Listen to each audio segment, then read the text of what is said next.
Baik, Assalamualaikum warahmatullahi wabarakatuh. Saudara-saudara, pada sesi kali ini kita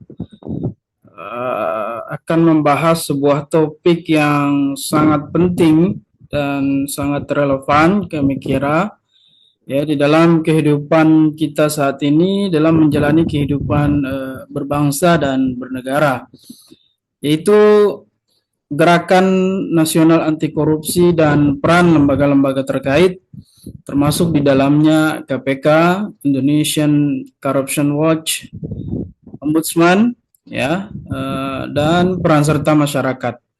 Nah, topik ini tentu tidak hanya menarik ya untuk kita bahas dari perspektif hukum saja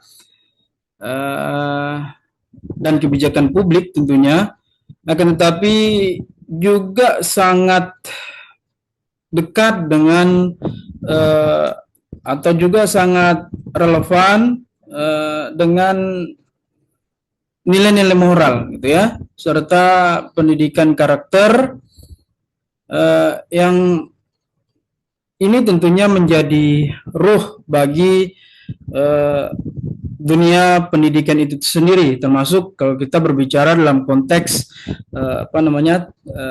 teknologi pendidikan. Nah, kita melihat gitu ya bagaimana lembaga-lembaga penegakan hukum termasuk KPK gitu ya dan lembaga-lembaga swadaya masyarakat gitu ya, katakanlah gitu, termasuk di dalamnya ICW, Indonesian Corruption Watch, serta lembaga Ombudsman ya, kemudian bekerja dalam melakukan pencegahan gitu ya, serta melakukan pemberantasan terhadap tindak pidana korupsi di Indonesia. Nah, dan saudara-saudara yang tidak kalah penting, kita juga akan membahas gitu ya tentang bagaimana masyarakat, terutama kita gitu ya di dunia pendidikan, katakanlah gitu, di lingkungan kampus, bisa ikut berpartisipasi, berperan aktif dalam mendukung gerakan ini, ya. Karena pemberantasan korupsi itu bukan hanya tugas penegak hukum, tetapi juga merupakan tanggung jawab moral kita, merupakan tanggung jawab moral seluruh bangsa Indonesia, seluruh warga negara Indonesia, terutama bagi kita ya, generasi-generasi muda yang nantinya tentu akan melanjutkan kepemimpinan di masa depan, untuk masa depan bangsa dan negara kita. Saudara-saudara sekalian, korupsi memang merupakan masalah klasik gitu ya bangsa kita. Tetapi di balik masalah klasik itu tentu korupsi membawa dampak yang begitu besar bagi negara kita gitu ya, sebagaimana telah kami kemukakan di pertemuan-pertemuan sebelumnya. Dan dampaknya yang sangat destruktif gitu ya. Nah, korupsi itu bukan hanya sekedar mengambil uang negara dalam arti menimbulkan kerugian keuangan negara sebagai akibat dari tindak pidana korupsi, akan tetapi ia akan merampas kepercayaan publik, sehingga publik itu menjadi tidak percaya dengan pejabat, ya. Kemudian ini akan membawa dampak kepada menghambat pembangunan. Nah, pasti ya, kalau masyarakat sudah tidak percaya dengan pemerintahnya, maka itu akan berdampak kepada menghambatnya pembangunan. Nah, yang tidak kalah beratnya adalah tentu akan menghancurkan moral bangsa kita, gitu ya. Bayangkan dana yang seharusnya digunakan untuk membangun sekolah, misalnya membangun fasilitas-fasilitas kesehatan, kemudian membantu masyarakat miskin, itu justru diselewengkan atau disalahgunakan untuk kepentingan pribadi atau kelompok atau korporasi tertentu. Nah, akibatnya apa? Tentu akibatnya adalah terjadi kesenjangan sosial gitu ya, yang semakin melebar. Kemudian pelayanan publik kemudian menjadi terhambat gitu ya, dan kualitas hidup masyarakat kita bisa semakin menurun akibat terjadinya korupsi ini. Nah, oleh karena itu, Gerakan Nasional Anti Korupsi ini hadir gitu ya sebagai apa namanya sebagai bentuk komitmen kita bersama gitu ya, komitmen apa kolektif bagi berbagai elemen, katakanlah gitu, ada pemerintah, kemudian masyarakat, kemudian dunia pendidikan, sektor swasta, serta media massa, gitu ya. Untuk apa? Untuk bersama-sama kita menciptakan atmosfer sistem yang bersih, kemudian transparan dan berintegritas, ya. Tentu sinergi antara lembaga anti korupsi dengan dunia pendidikan itu sangat penting ya, dan saya kira sudah berjalan gitu ya. KPK misalnya menggandeng banyak universitas, banyak kampus untuk kemudian mengembangkan modul pembelajaran, ya, modul kuliah anti korupsi dan lain sebagainya. Banyak kegiatannya yang dilakukan oleh KPK bersama dengan dunia perguruan tinggi.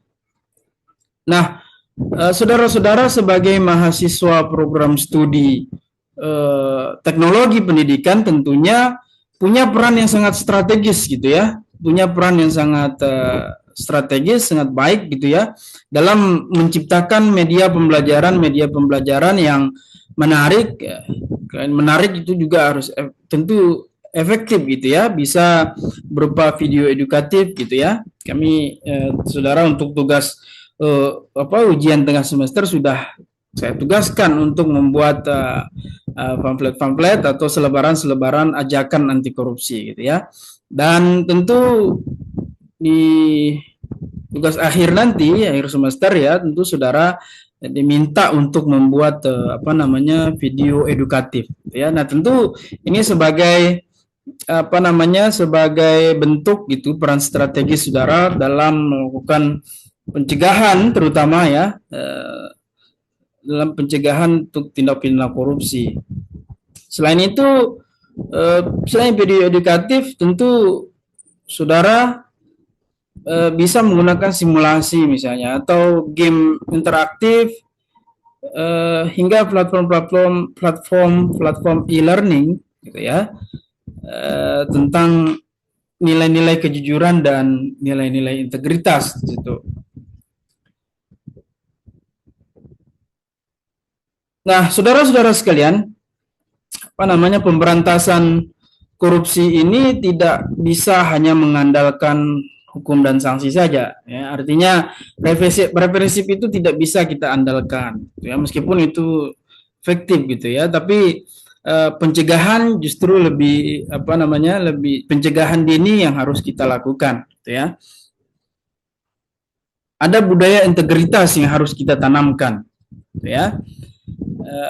Tentu budaya integritas itu hanya bisa tumbuh jika setiap individu memiliki kesadaran, ya, memiliki kesadaran, terutama kesadaran moral yang kuat, ya. Nah,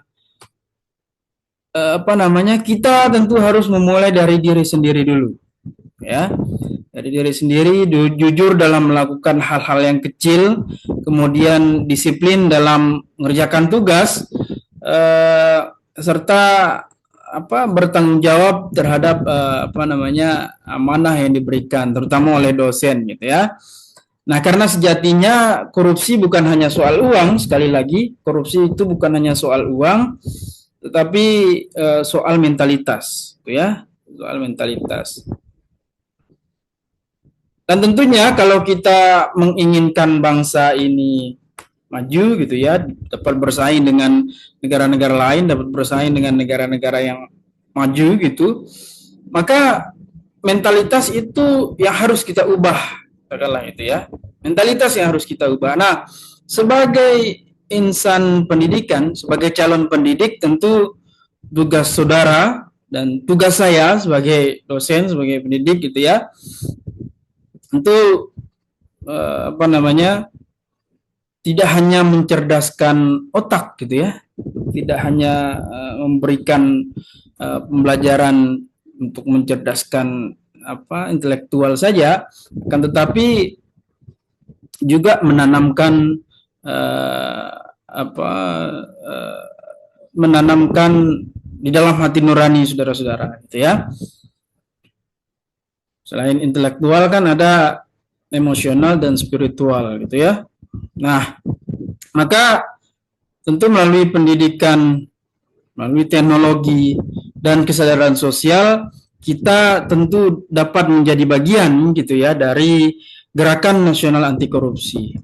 Saya katakan bahwa Gerakan Nasional Anti Korupsi merupakan gerakan moral, gitu ya, untuk menjaga masa depan bangsa Indonesia. Nah, saudara-saudara, mari kita lanjut ke slide berikutnya. Nah, sebelum kita masuk ke pembahasan lembaga-lembaga ini yang telah ada di awal tadi, maka penting kita pahami dulu esensinya, gitu ya. Mengapa Gerakan Nasional Anti Korupsi itu penting, ya. Nah, saudara-saudara, korupsi itu di Indonesia bukan hanya sekadar pelanggaran hukum semata, tapi sudah menjadi penyakit sosial, gitu ya, yang sudah sangat lama, gitu ya, bahkan pandemik maupun endemik, ya. Nah, kita ibaratkan seperti virus yang menular, gitu ya. Kalau virus COVID misalnya, gitu ya, maka jika virus itu dibiarkan, maka akan merusak manusia, merusak tubuh manusia. Gitu juga dengan korupsi, gitu ya. Ibarat virus, jika korupsi terus menyebar, gitu ya, tanpa ditangani dengan baik, maka dia akan merusak sistem, gitu ya. Tentu sistem sosial, gitu ya, dan sistem moral yang ada di dalam bangsa kita, ya. Karena begini, seseorang yang melakukan korupsi maka dampaknya tidak berhenti pada uang yang hilang saja. Ya, sekali lagi orang yang melakukan korupsi dampaknya itu tidak berhenti hanya pada uang yang hilang, gitu ya. Nah, yang jauh lebih berbahaya adalah hilangnya kepercayaan publik. Ya. Selain itu, untuk hilangnya rasa keadilan, ya. Dan yang paling parah apabila sudah hilang rasa kolektif, rasa kebersamaan untuk kemudian maju bersama-sama, memajukan Indonesia, gitu ya, secara bersama-sama. Nah, saudara, kita coba bayangkan, gitu ya, jikalau bagaimana kemudian rakyat bisa mempercayai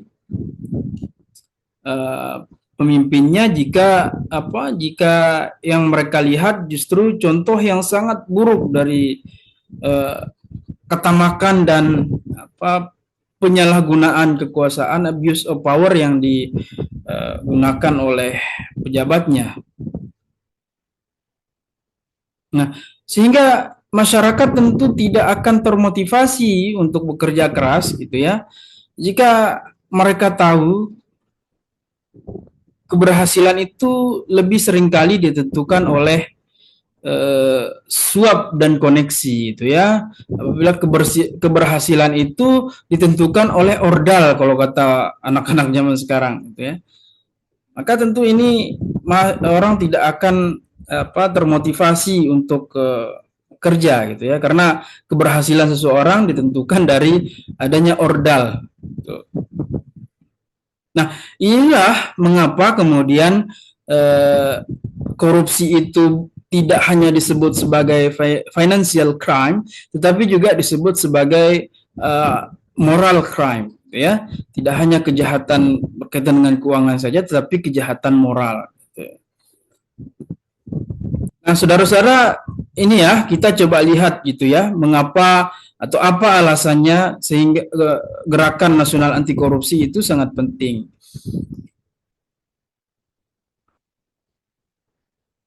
Nah, ketika pejabat melakukan korupsi pada proyek, misalnya proyek tertentu, katakanlah gitu, maka yang menderita tentu masyarakat, gitu ya, yang merasakannya, yang merasakan dampaknya gitu ya.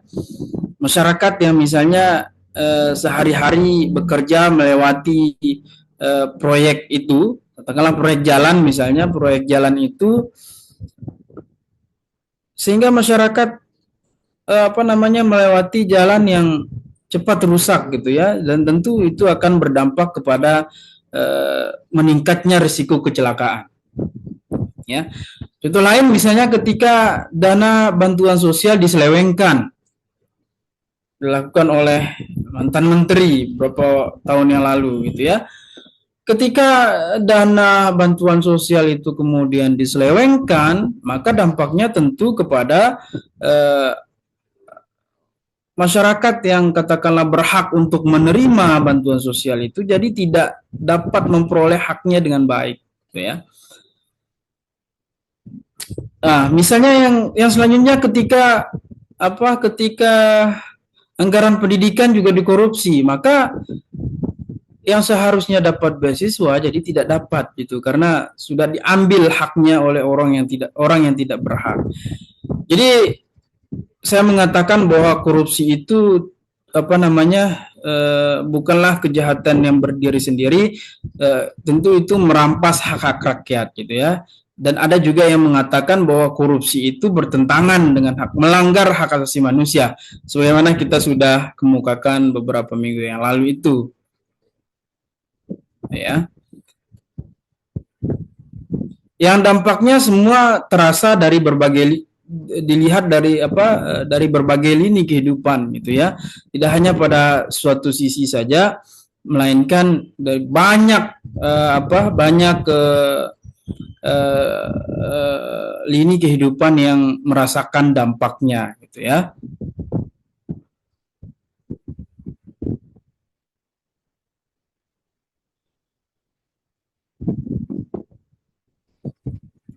Nah,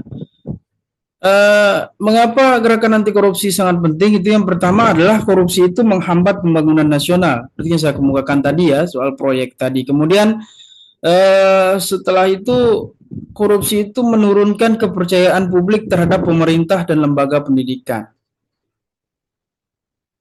Ya, termasuk lembaga pendidikan nih, masyarakat sudah mulai menurunkan kepercayaannya karena uang untuk pendidikan juga dikorupsi, gitu kan?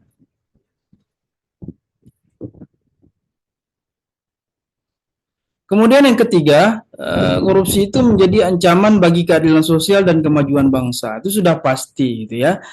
Dan yang keempat itu adalah pendidikan tentu sangat berperan strategis dalam menanamkan nilai kejujuran dan tanggung jawab. Itu sudah pasti gitu ya, sangat penting itu bahwa pendidikan memiliki peran yang cukup besar ya dalam tentu menanamkan nilai-nilai kejujuran dan nilai-nilai tanggung jawab.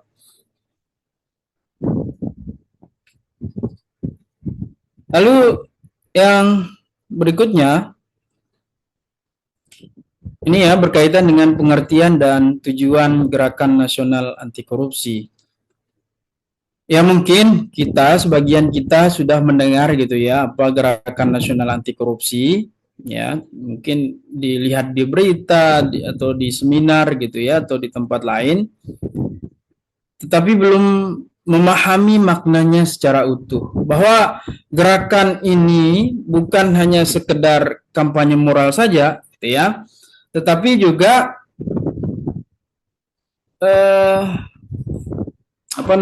tetapi juga gerakan untuk melakukan pencegahan itu yang lebih utama gitu ya, tidak hanya represif saja, akan tetapi itu preventif yang lebih diutamakan karena penanaman nilai-nilai moral itu sudah ditanamkan sejak dini gitu ya. Jadi gerakan nasional anti korupsi merupakan gerakan atau sebuah upaya yang sangat besar, kemudian terencana atau terstruktur dan kemudian berkelanjutan ya, berkelanjutan. Nah, sebuah strategi nasional yang kemudian menggabungkan kekuatan negara gitu ya, yang diwakili oleh pemerintah di sini dan lembaga penegak hukum gitu ya. itu digabungkan ya antara kekuatan negara dan kekuatan masyarakat gitu ya untuk kemudian melawan korupsi dan segala bentuknya.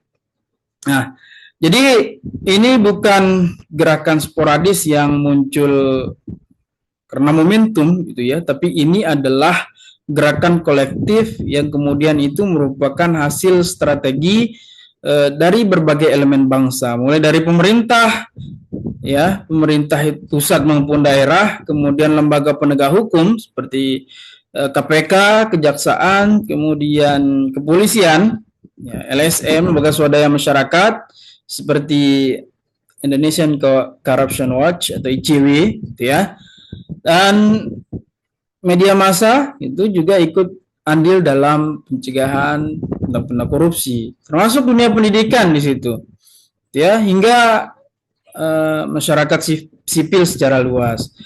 Nah, saudara-saudara, mengapa gerakan ini disebut sebagai gerakan nasional? Pertanyaannya ialah, ya memang karena mencakup seluruh aspek kehidupan bernegara dan masyarakat. Ya, itulah kenapa disebut sebagai gerakan nasional, karena mencakup ya atau melingkupi seluruh aspek kehidupan bernegara dan bermasyarakat. Nah, korupsi itu tidak hanya terjadi di gedung pemerintahan, ya, atau dalam tender proyek besar, gitu ya, tetapi juga bisa merembet atau bisa merembes ke berbagai sendi kehidupan. Maksud dalamnya di sektor pendidikan, ya. Nah, berapa anggaran pendidikan yang dikorupsi?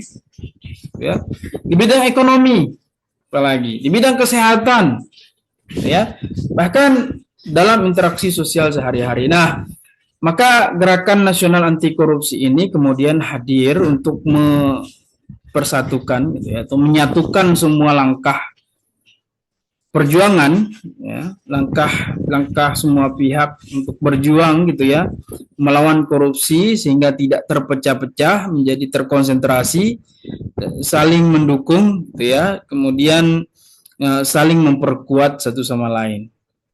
Nah, ini ada tujuan ya, meskipun ada banyak tujuannya, ini kita persempit saja. Tujuannya pertama adalah membangun budaya integritas. Jadi, kenapa saya selalu sampaikan integritas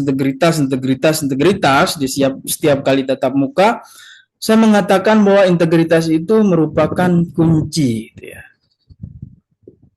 Ya. Integritas itu singkatnya dapat dikatakan bahwa integritas itu adalah kesatuan antara pikiran, perkataan dan perbuatan. Jadi kesesuaian, gitu ya, kesesuaian antara pikiran, perkataan dan perbuatan.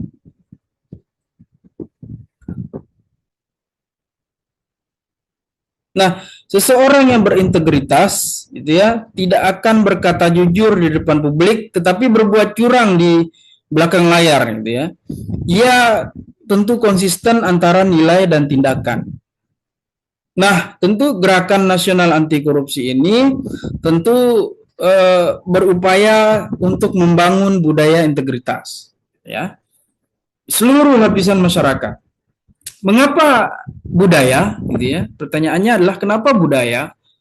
Ya, karena korupsi ini bukan hanya masalah individu, gitu ya, tapi masalah sistem nilai yang kemudian hidup di dalam masyarakat.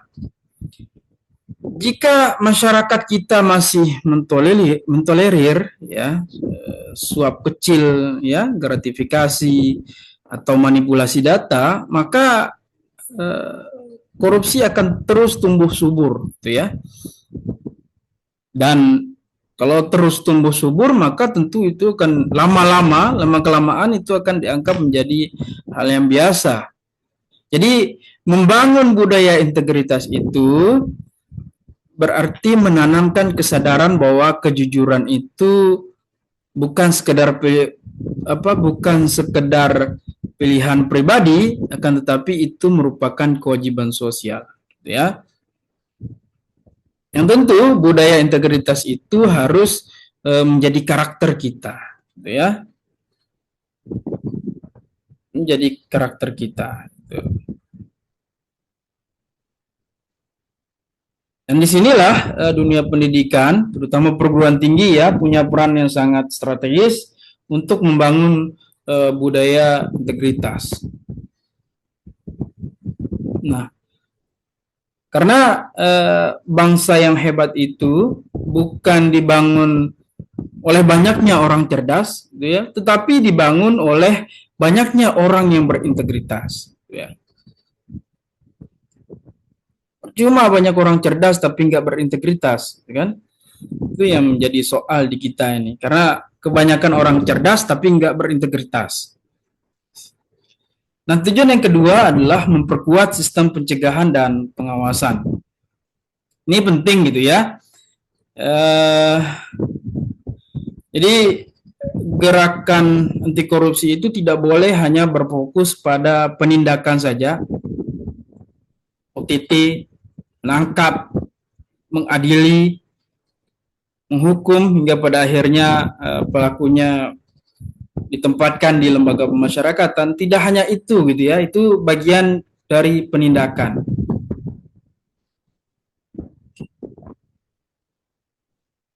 Nah, pemberantasan korupsi itu mencakup di dalamnya pencegahan. Ya, selain penindakan, kita sudah sampaikan beberapa minggu yang lalu, bahkan di pertemuan-pertemuan awal, bahwa pemberantasan korupsi itu ada dua, gitu ya. Selain penindakan, ada yang namanya yang lebih dahulu adalah pencegahan.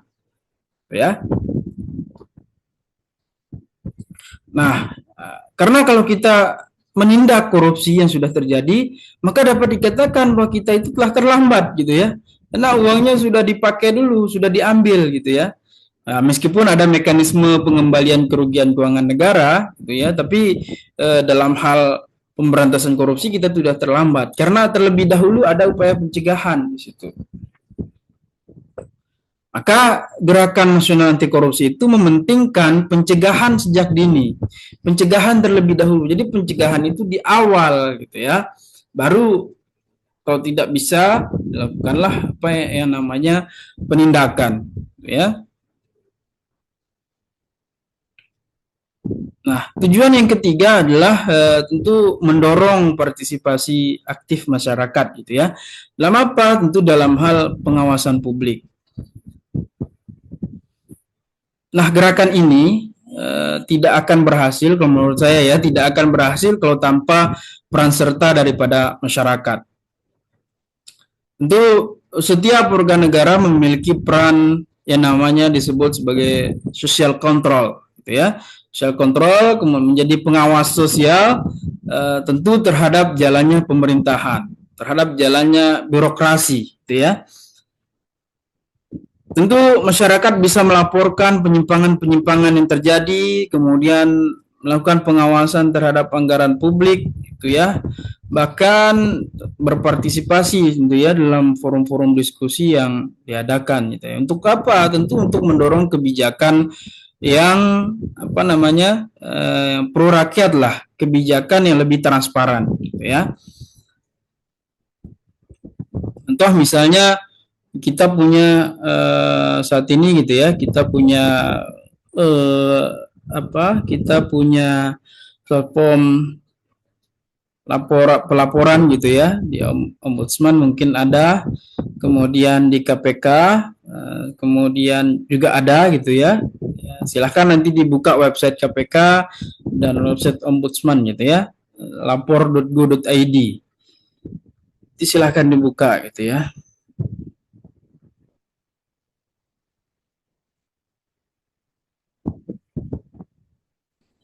Lalu kemudian berikutnya nih kita masuk ke lembaga pertama gitu ya, tentang KPK gitu.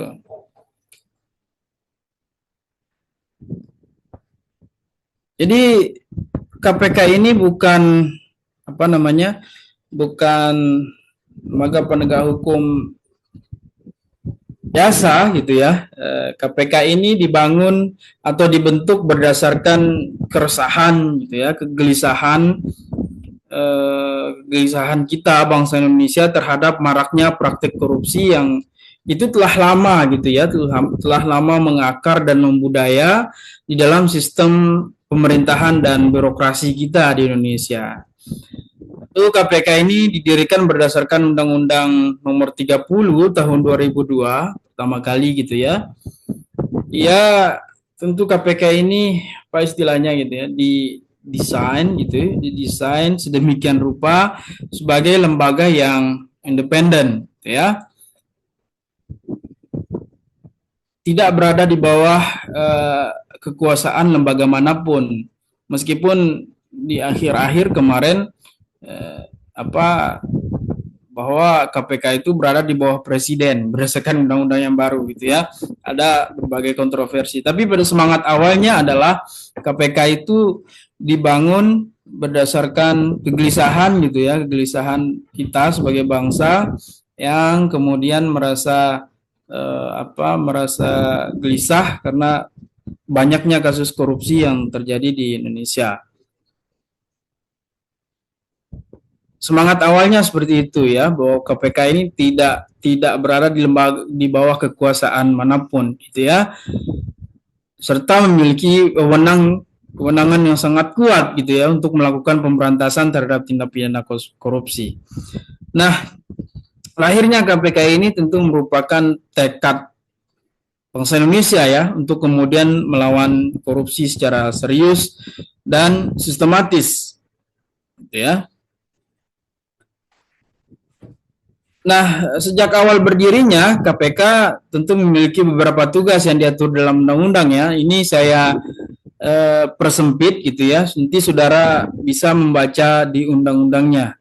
Ini saya uraikan, saya persempit gitu ya untuk untuk agar pemahaman kita lebih sistematis gitu ya. Yang pertama adalah tentu koordinasi dengan instansi penegak hukum lain. Artinya KPK tidak bekerja sendirian gitu ya. Ada kepolisian ya, ada kejaksaan di situ. Tujuannya apa? Agar upaya pemberantasan korupsi itu tidak tumpang tindih gitu ya. Tidak saling lempar tanggung jawab dan tidak saling melemahkan gitu ya. Kedua adalah supervisi terhadap lembaga penegak hukum terkait tindak pidana korupsi. Nah, saudara-saudara, supervisi artinya KPK memiliki kewenangan mengawasi jalannya penyelidikan dan penuntutan kasus korupsi yang dilakukan oleh lembaga lain, misalnya kepolisian dan kejaksaan ya. Nah, jika ditemukan penyimpangan atau kelambatan yang tidak wajar, maka KPK bisa mengambil alih kasus tersebut. Ini ada disebutkan di dalam undang-undang ya. Nanti silakan saudara cek di undang-undangnya. Nah, kewenangan ini tentu sangat penting gitu ya. Mengapa? Karena seringkali di masa lalu gitu ya, sebelum terbentuknya KPK, kasus korupsi itu mandek gitu ya, atau tidak dilanjutkan karena adanya tekanan politik. Ya, itu adanya tekanan politik gitu ya, atau kepentingan-kepentingan tertentu. Jadi ini yang membuat lambat di prosesnya gitu ya, karena adanya berbagai tekanan-tekanan politik atau tekanan-tekanan lainnya. Kemudian selanjutnya, peran dan fungsi yang ketiga adalah melakukan penyelidikan, penyidikan dan penuntutan kasus korupsi. Dan ini dikenal fungsi yang paling dikenal oleh masyarakat. Ya, ada namanya fungsi penindakan KPK gitu ya. Melakukan penyelidikan, melakukan penyidikan dan penuntutan kasus korupsi. Misalnya KPK bisa melakukan penyedapan, gitu ya, kemudian melakukan operasi tangkap tangan atau OTT itu. Ya, termasuk operasi-operasi membekukan rekening dan lain sebagainya, hingga melarang seseorang untuk berpergian ke luar negeri, gitu ya. Itu kewenangan yang diberikan undang-undang kepada KPK. Kita tentu masih ingat ya beberapa kasus-kasus perkara-perkara yang melibatkan kepala daerah, terutama ya banyak OTT besar yang dilakukan oleh KPK, gitu ya. Pejabat tinggi, kemudian kepala daerah, hingga anggota legislatif gitu ya, banyak yang ditangkap oleh KPK melalui OTT itu. Kemudian selanjutnya adalah pencegahan melalui pendidikan dan kampanye anti korupsi. Nah, ini sangat menarik ya. KPK memahami bahwa korupsi tidak akan hilang kalau hanya ditindak gitu ya, kalau hanya penindakan. Tentu harus dicegah dari akarnya. Itulah mengapa KPK sangat aktif gitu ya melakukan berbagai langkah pencegahan. Salah satu program unggulan adalah ini jaga.id, ini nanti saudara bisa akses gitu ya. Jaga.id merupakan platform digital yang kemudian memungkinkan masyarakat memantau pelayanan publik gitu ya dan melaporkan berbagai bentuk penyimpangan dengan mudah ya. Kemudian selanjutnya adalah monitoring terhadap tata kelola pemerintahan dan pelayanan publik. Tentu fungsi ini seringkali terlupakan, tetapi ini menjadi fungsi yang sangat penting gitu ya. Nah, sebelum saya lanjut, ini merupakan websitenya KPK gitu ya. Ini merupakan bus gitu ya,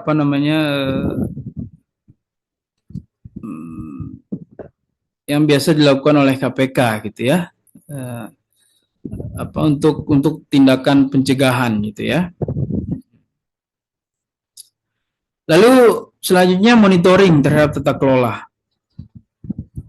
Yang monitoring ini sering dianggap sebagai fungsi yang terlupakan gitu ya, tetapi ini sangat penting.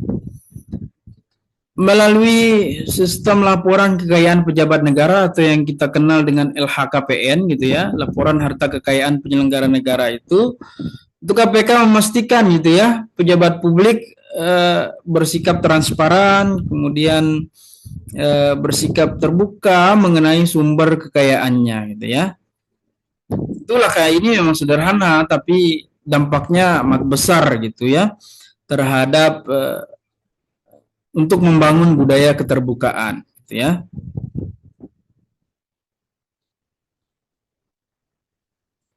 Ya, ada beberapa program menarik dari KPK ya. Ini Anti Corruption Learning Center atau ACLC gitu ya. Learning Centernya KPK. Nanti saudara silahkan buka gitu ya. ACLC-nya KPK. Kemudian saudara bisa belajar di sini, belajar apapun gitu ya, bagaimana membangun karakter yang jujur, karakter adil dan bertanggung jawab. Ini roadshow bus KPK gitu ya. Roadshow bus KPK yang program edukasi keliling gitu ya yang dilakukan oleh KPK ke seluruh Indonesia melalui roadshow bus ini. Kemudian ada jaga.id ini yang tadi sudah saya sebutkan ya.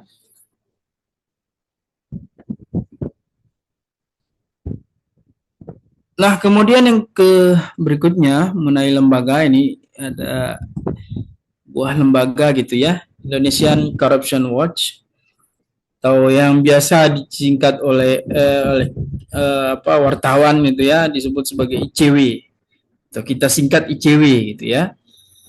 Jadi ICW ini merupakan lembaga swadaya masyarakat gitu ya.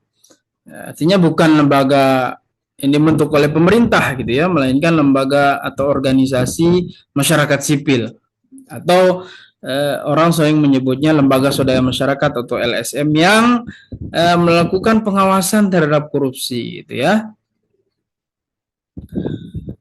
Untuk ICW ini didirikan pada tahun 98 gitu ya, tepat di masa yang sangat bersejarah bagi bangsa Indonesia gitu ya, masa reformasi. Yang saat itu rakyat Indonesia memang berdasarkan sejarah ya kita baru melewati masa yang sangat panjang gitu ya dalam pemerintahan otoritarian, pemerintahan Orde Baru gitu ya, di mana kebebasan berbicara sangat terbatas gitu ya dan praktik korupsi dianggap hal biasa di zaman itu. Baru gitu ya. Jadi gelombang reformasi kemudian membuka pintu baru bagi kebebasan gitu ya, kemudian yang terutama adalah membuka pintu bagi demokrasi, gitu ya. Serta adanya tuntutan terhadap pemerintahan yang bersih dan bebas dari KKN, korupsi, kolusi, dan nepotisme, gitu ya. Nah, dari konteks itulah kemudian ICW lahir, gitu ya, dari semangat rakyat yang ingin memastikan bahwa perubahan politik tidak berhenti pada pergantian pemimpin, gitu ya, tetapi lebih dari itu, menyentuh akar sistem yang korup, gitu ya. Ya, tidak hanya pergantian pemimpin saja. ICW ini fokus pada advokasi, ya, advokasi, kemudian edukasi publik dan pemantauan anggaran. Nanti kalau saudara buka websitenya ICW ini seperti ini ya, dan biasanya ada di laporan tahunannya mereka tuh, laporan tahunan korupsi, gitu ya. Itu ICW mendorong transparansi, akuntabilitas, dan partisipasi masyarakat. Ya, saudara-saudara, adapun peran ICW adalah mengawasi kebijakan publik dan anggaran negara. Kemudian mendorong pelaporan kasus korupsi dan kemudian mengedukasi masyarakat melalui media dan riset. Ini websitenya ya, jadi silahkan saudara klik websitenya ini. Ini websitenya ICW gitu ya, antikorupsi.org ya, Indonesian Corruption Watch.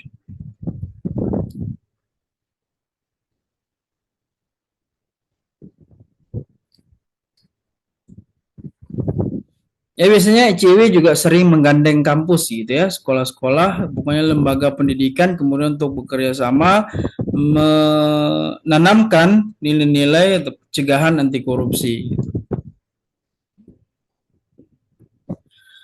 Kemudian berikutnya ada lembaga ombudsman, gitu ya.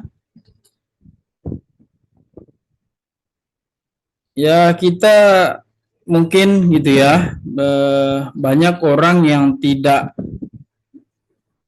kenal itu ombudsman gitu ya, dan memang lembaga ini jarang sekali disorot gitu ya. Sebenarnya ombudsman ini memiliki peran yang sangat penting dalam upaya pemberantasan tindak pidana korupsi di Indonesia.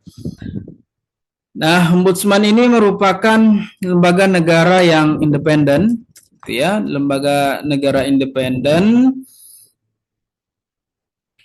yang dibentuk untuk mengawasi pelayanan publik, ya. Jadi pelayanan publik ya, diawasi oleh ombudsman. Artinya ombudsman ini memastikan agar masyarakat mendapatkan hak pelayanan publik dari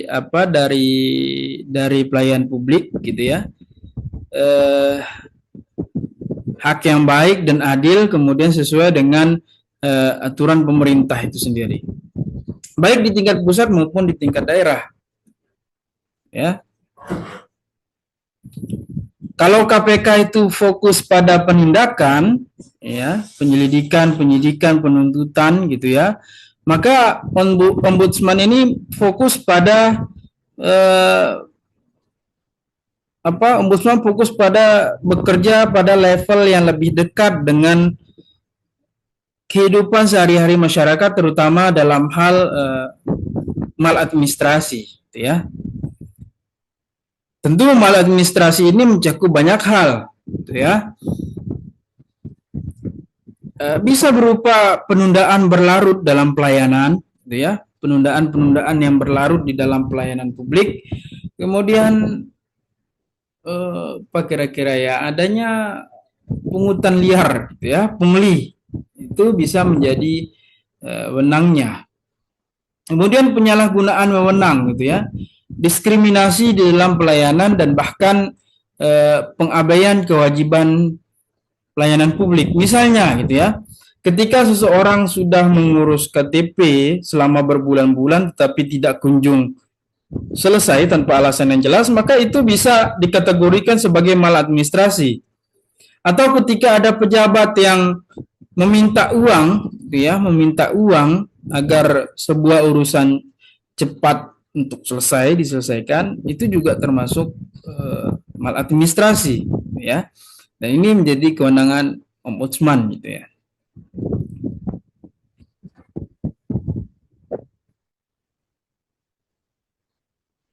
Nah, inilah yang kemudian membuat ombudsman menjadi sangat strategis gitu ya di dalam di dalam gerakan nasional anti korupsi. Karena banyak perbuatan-perbuatan korupsi yang kita lihat itu bermula atau berawal dari adanya maladministrasi, gitu ya, maladministrasi di dalam pelayanan publik.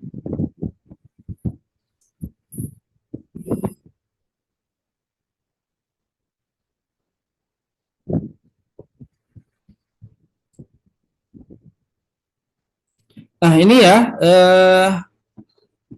Ombudsman itu dibentuk berdasarkan Undang-Undang Nomor 37 Tahun 2008, gitu ya, yang berfungsi untuk mengawasi penyelenggaraan pelayanan publik oleh pemerintah dan BUMN atau BUMD. Kemudian menangani maladministrasi seperti penyalahgunaan wewenang, kelalaian atau pungutan liar. Perannya adalah menekan praktik pungli dan penyalahgunaan jabatan. Lalu kemudian menjadi jembatan pengaduan masyarakat terhadap instansi pemerintah. Ini ya, nanti bisa dilihat untuk lebih jelasnya bisa dilihat di Undang-Undang Ombudsman sendiri. Nah, saudara-saudara, berikutnya adalah peran masyarakat di dalam gerakan anti korupsi. Ini merupakan bagian yang sangat penting gitu ya. Karena apa? Karena tanpa keterlibatan masyarakat, ya, tanpa keterlibatan masyarakat, sebesar apapun upaya lembaga penegak hukum seperti KPK, gitu ya, dan lembaga penegak hukum lainnya, maka tentu hasilnya tidak akan maksimal, gitu ya. Pemberantasan korupsi itu tidak hanya mengandalkan kekuatan hukum, gitu ya.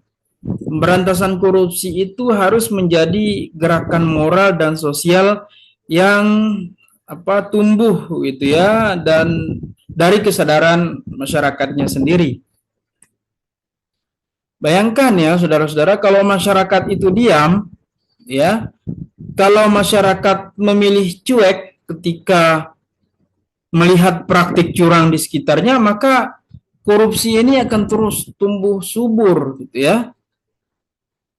Tapi sebaliknya, jika masyarakat itu berani bersuara, kemudian berani melapor, dan tidak mentolerir tindakan yang tidak jujur, maka pelaku korupsi akan kehilangan ruang untuk bergerak. Nah, disinilah peran masyarakat menjadi kunci dalam membangun bangsa yang bersih dan berintegritas.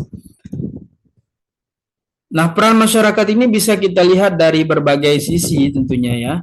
Itu masyarakat sebagai whistleblower, ya. Artinya masyarakat bisa menjadi pihak yang berani untuk melaporkan, ya, jika melihat ada indikasi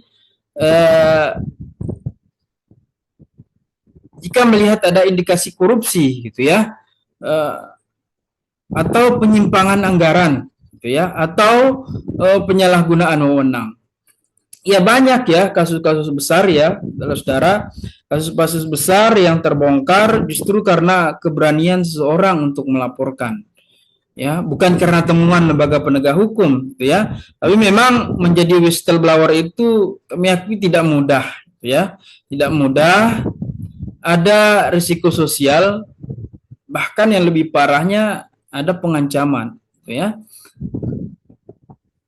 Karena itu pemerintah dan lembaga penegak hukum seperti KPK misalnya telah menyediakan mekanisme pelaporan yang itu melindungi identitas pelapor, ya.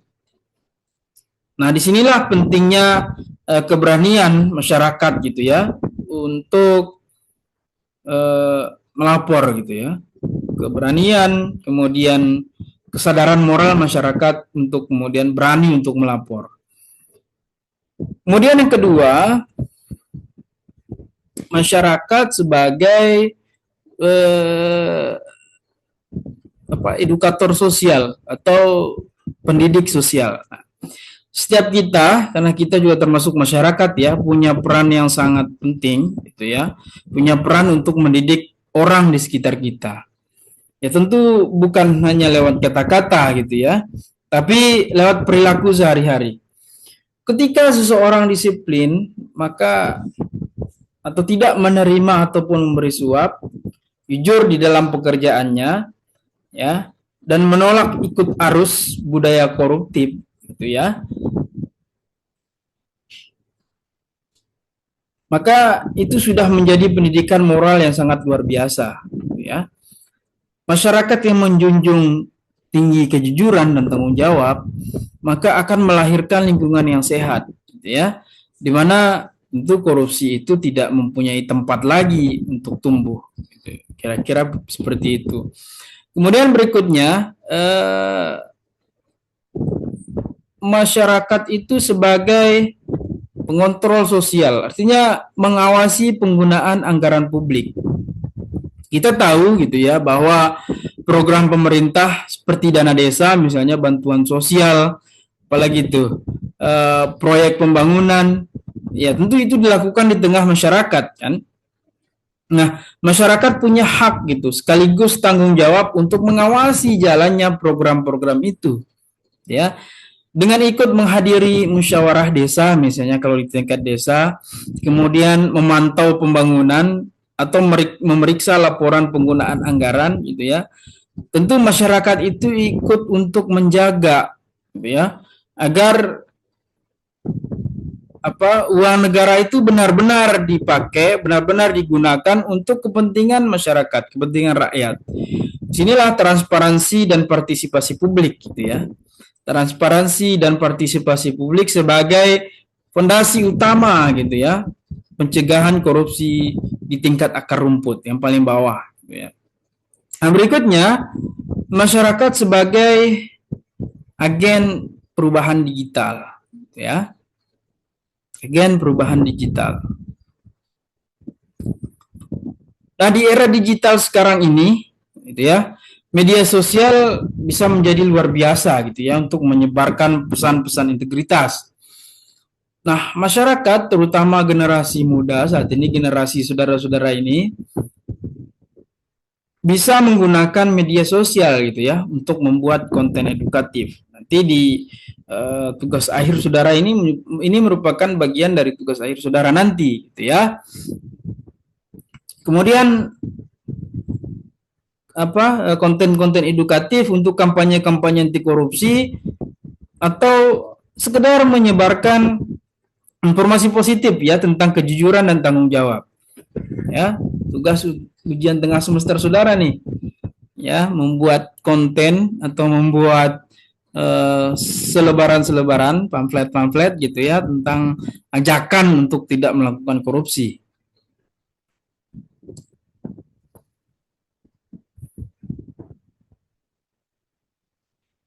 Ya tentu kita tidak boleh lupa ya bahwa korupsi itu tidak hanya dilawan di ruang sidang saja gitu ya, tetapi juga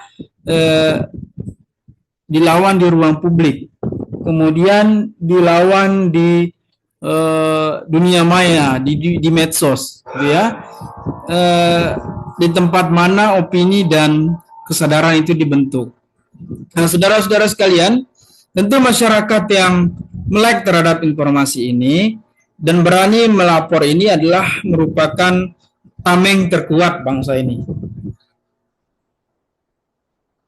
Jadi korupsi ini tidak tumbuh pada masyarakat yang peduli gitu ya, tidak tumbuh pada masyarakat yang terbuka dan tidak tumbuh pada masyarakat yang tidak takut bersuara, gitu ya.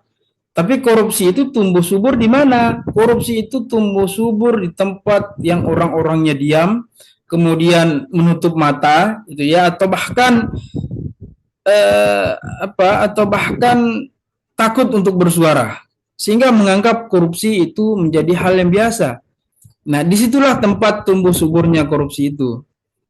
Nah, oleh karena itu, mari kita lihat diri kita nih sebagai bagian dari masyarakat, apa peran kita gitu ya? Apa peran yang bisa kita ambil?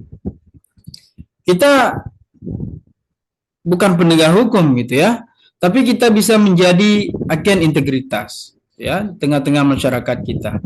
Nah, kita bisa memulai dari hal-hal yang kecil. Misalnya kalau di dunia pendidikan itu misalnya tidak mencontek saat ujian, misalnya tidak memanipulasi data, kemudian tidak ikut menyebarkan hoax, berita bohong gitu ya, dan tidak memanfaatkan jabatan atau akses untuk keuntungan pribadi. Saudara-saudara, sebagai mahasiswa program studi teknologi pendidikan, bahkan punya peluang yang lebih besar gitu ya, untuk melakukan pencegahan gitu ya. Dengan kemampuan saudara-saudara mengelola informasi ya dan teknologi tentunya, saudara bisa menciptakan media pembelajaran, kemudian aplikasi atau konten digital yang itu mengajarkan nilai-nilai integritas, nilai-nilai kejujuran, nilai-nilai anti korupsi kepada masyarakat ya. Saudara bisa membantu mencerdaskan publik agar lebih kritis ya, tentu kritis dan berani untuk menolak ketidakadilan.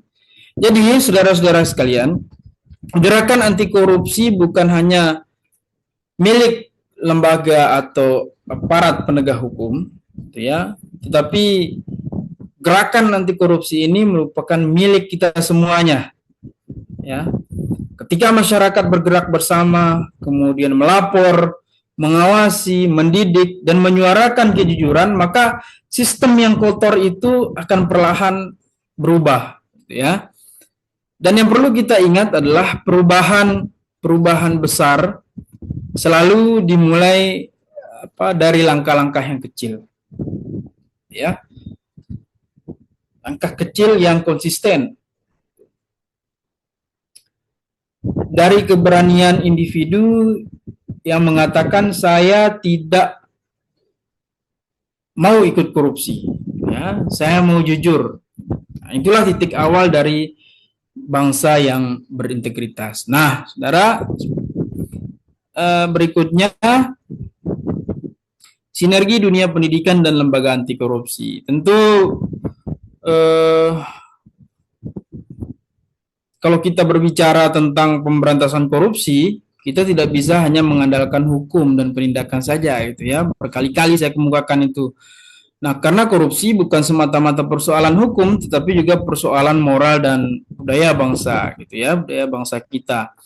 Nah, disinilah budaya pendidikan punya dunia pendidikan itu punya istilahnya itu? Punya peran yang sangat strategis, ya, punya peran yang sangat strategis untuk mengajarkan gitu ya, menanamkan nilai-nilai anti korupsi.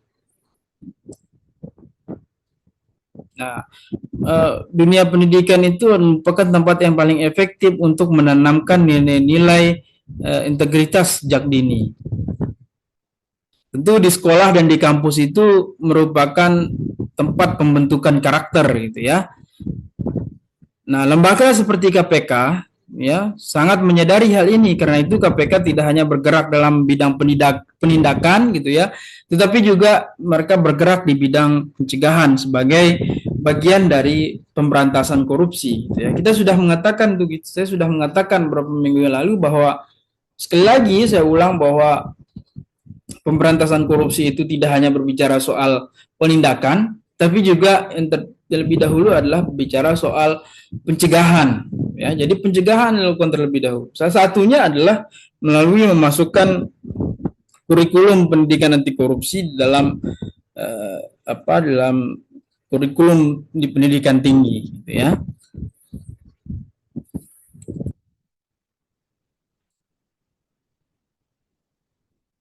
Nah, saudara-saudara, ini kan program studi teknologi pendidikan. Sekali lagi saya katakan punya peluang yang sangat besar untuk ikut berkontribusi dalam gerakan anti korupsi ini. Ya, ini sinergi di dunia pendidikan ya, dan lembaga anti korupsi, integrasi nilai anti korupsi di dalam kurikulum. Ini sudah dilakukan dan ini yang sedang kita pelajari saat ini, gitu ya. Ya, tentu KPK ini bersama-sama dengan pendidikan tinggi. Program kampanye bersama antara KPK dan perguruan tinggi, gitu ya. Pelatihan dan seminar integritas untuk mahasiswa dan dosen. Kemudian pembuatan media edukatif anti korupsi berbasis teknologi. Ini masuk ke dalam tugas atau peran ya mahasiswa teknologi pendidikan gitu ya, memanfaatkan teknologi untuk kemudian paling tidak gitu ya membuat video animasi atau modul pembelajaran digital yang interaktif gitu ya, yang kemudian mengajarkan nilai-nilai integritas, nilai-nilai anti korupsi. Nah, dengan cara ini pesan anti korupsi itu tidak hanya diajarkan lewat ceramah saja ya, lewat seminar saja ya, tapi juga melalui pengalaman belajar yang menyenangkan dan bermakna gitu ya. Nah, sekarang kita ya berada di dunia yang serba digital gitu ya, dunia digital gitu. Jadi mungkin ya generasi-generasi seperti saudara ini malas untuk mendengarkan gitu ya.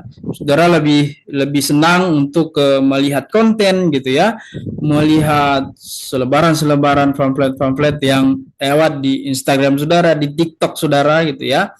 Jadi it's okay, itu tidak masalah, itu sebagai bentuk penyelenggaraan pendidikan. Ya, saudara yang di teknologi pendidikan tentu punya uh, uh, tentu kreatif gitu ya, punya kreasi yang begitu baik. Karena sudah saya lihat itu pamflet yang saudara buat tuh. Saya kira saudara-saudara punya punya tingkat kreativitas yang sangat baik gitu ya untuk mengajak orang lain untuk tidak melakukan korupsi. Nah, kemudian berikutnya peran teknologi pendidikan dalam gerakan anti korupsi, ya. Ini slide ke-9, ya. Ini peran teknologi pendidikan dalam gerakan anti korupsi. Nah, saudara-saudara, kita tahu bahwa pendidikan itu adalah fondasi utama dalam membangun budaya integritas, gitu ya. Tapi di era digital ini pendidikan tidak lagi cukup hanya disampaikan melalui buku, gitu ya. Tidak hanya disampaikan melalui buku saja dan ceramah di kelas, gitu ya. Nilai-nilai anti korupsi ini perlu disebar melalui cara-cara yang lebih inovatif, kemudian cara-cara yang interaktif dan mudah dijangkau. Nah, dan disinilah teknologi pendidikan mengambil peran yang sangat penting gitu ya. Pertama tentu pembuatan e-learning, video edukasi, atau game interaktif bertema kejujuran. Itu bisa diterapkan gitu ya. Bayangkan jika setiap siswa dan mahasiswa bisa belajar tentang integritas melalui platform digital ini, misalnya game simulasi misalnya, di mana pemain harus membuat keputusan etis dalam situasi tertentu, gitu ya, atau video pendek itu yang menggambarkan dampak nyata korupsi terhadap kehidupan bermasyarakat, gitu ya. Nah, media-media seperti ini tidak hanya mengajarkan, tetapi juga menggerakkan emosi, gitu ya, dan kesadaran moral kita, ya. Nah, kita bisa, saudara-saudara bisa membuat pembelajaran anti korupsi menjadi pengalaman yang pengalaman yang menyenangkan dan sekaligus bermakna. Ya, kemudian kedua adalah penggunaan learning management system untuk modul anti korupsi.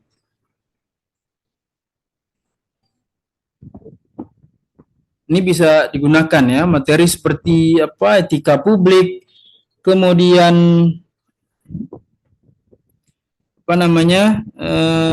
etika publik, kemudian tanggung jawab sosial atau transparansi anggaran, kemudian bisa diajarkan secara terstruktur dan bisa diakses kapan saja, gitu ya. Kemudian berikutnya adalah kampanye digital. Ya, kampanye digital tentu menjadi senjata yang sangat efektif, gitu ya, untuk membangun kesadaran masyarakat atau kesadaran publik. Ya. Saudara-saudara bisa membuat konten positif gitu ya, infografis ya. Kemudian atau saudara-saudara bisa buat podcast gitu ya, atau video singkat gitu ya, yang itu menjadi tugas akhir saudara nanti gitu ya. Kemudian penerapan AI dan data analytics dalam sistem pengawasan dan transparansi publik. Misalnya saudara menggunakan sistem berbasis AI untuk mendeteksi anomali gitu, misalnya dalam laporan keuangan pemerintah, atau aplikasi data terbuka yang kemudian memungkinkan masyarakat untuk memantau anggaran publik secara real time, gitu ya. Nah, dengan teknologi ini kita tidak hanya berbicara soal pendidikan nilai, gitu ya, tapi juga menciptakan ekosistem yang jujur dan akuntabel. Nah, tentu saudara-saudara, dengan kreativitas dan inovasi teknologi, kita bisa menjadi bagian dari gerakan besar membangun bangsa yang bersih, kemudian transparan, serta berkeadilan. Ya, jadi saudara-saudara, sebagai penutup gitu ya dari pembahasan kita pada sesi kali ini, mari kita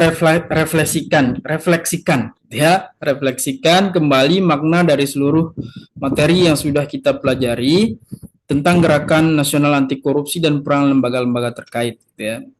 Kita sudah melihat bagaimana korupsi itu bukan hanya persoalan hukum, tetapi persoalan mental, budaya, dan moral bangsa, gitu ya. Nah, itu upaya pemberantasannya tidak bisa dilakukan oleh satu pihak saja, ya. Pemerintah, lembaga penegak hukum, kemudian dunia pendidikan, media, dan masyarakat, semuanya harus bergerak bersama-sama, ya. Ini adalah perjuangan lintas sektor yang membutuhkan sinergi, konsentrasi, konsistensi, serta keteladanan, ya. Tentu pemerintah dan lembaga penegak hukum seperti KPK dan lembaga penegak hukum lainnya berada di baris yang paling depan gitu untuk memerangi korupsi ini. Tetapi perannya tentu tidak akan berarti tanpa dukungan masyarakat, gitu ya. Itu masyarakat yang sadar dan berintegritas tentunya. Nah, masyarakatlah yang menjadi penjaga moral bangsa, yang kemudian berani menolak, berani untuk melapor, dan menegakkan kebenaran meski dalam hal-hal yang kecil. Kita tahu bahwa saudara-saudara sebagai agent of change, gitu ya, atau agen perubahan, kemudian saudara harus menanamkan nilai integritas dan menghindari praktik curang sekecil apapun, gitu ya. Itu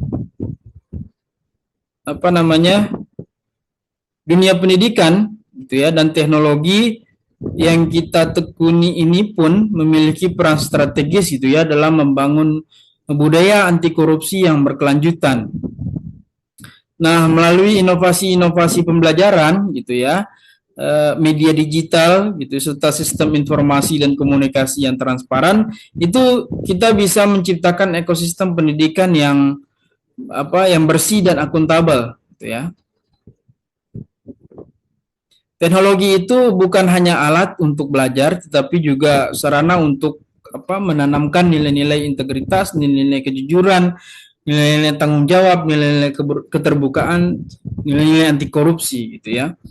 Nah, saudara-saudara, gerakan anti korupsi itu tidak berhenti di ruang sidang atau di kantor pemerintahan, gitu ya, tetapi gerakan ini dimulai di hati kita masing-masing,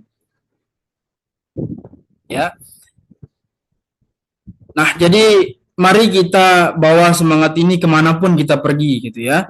Kita mungkin bukan pejabat, bukan aparat penegak hukum, gitu ya, tapi kita bisa menjadi pendidik yang berintegritas. Saudara bisa menjadi guru yang berintegritas, ya, menjadi pendidik yang berintegritas, kemudian inovator yang jujur, gitu ya, serta menjadi warga negara yang bertanggung jawab, ya. Nah, itulah kontribusi nyata kita dalam membangun Indonesia yang bersih dari korupsi. Itu ya, saudara-saudara, materi pada sesi kali ini kita cukupkan sampai di sini. Jika ada pertanyaan, nanti silahkan disampaikan. Demikian. Assalamualaikum warahmatullahi wabarakatuh.